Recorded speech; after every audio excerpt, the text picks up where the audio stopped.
What's going on, guys? This is the Red Rogue, and today we're back with another episode of Taming Torghast, where I go over one of the many end bosses of Torghast in under 3 minutes. Today we'll be encountering Patrician Cromwell. According to Wowhead, this boss will only appear in the upper reaches wing of Torghast, meaning you'll be dealing with the extra physical damage taken due to the wing-specific debuff, Might of the Upper Reaches.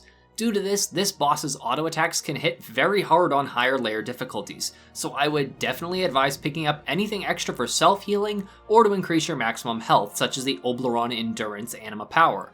This boss has 2 abilities and one somewhat annoying mechanic if you let it get out of hand.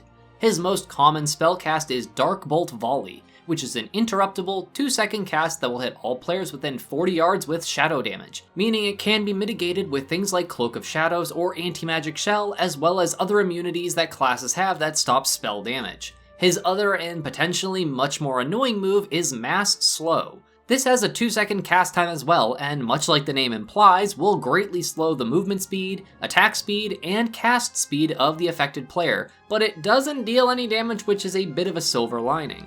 This drops attack and cast speed by 35% and slows your movement speed to 60% for 5 seconds and is interruptible.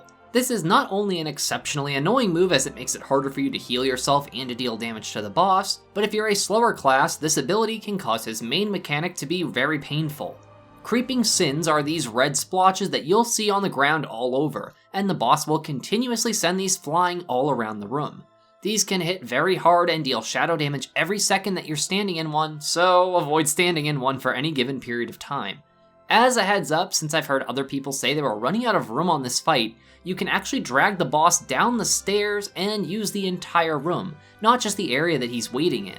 This should give you more than enough space to move around even as melee, so you might want to just interrupt and drag him down here immediately when you start the encounter.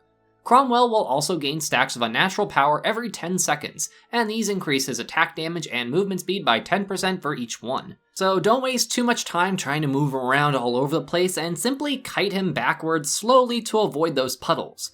I hope this quick breakdown of the Patrician Cromwell fight proves useful to you, and if you need any help with other Torghast bosses, then feel free to check out the rest of my Taming Torghast series. I'll try to get videos up for every single boss on the highest difficulties available at the time of recording so you can see exactly how much these moves really hit for. If they are helpful to you, then maybe consider leaving a comment or a like, as it helps immensely with the channel's growth, and I also cover quite a bit of other WoW-related things, so feel free to check out the rest of the channel as well for new uploads every weekday. And a thank you to my regular viewers, commenters, subscribers, and especially my patrons, who all help make these Shiba Shenanigans possible. Thank you all so much for watching. This is the Red Rogue, and I'll see you guys around.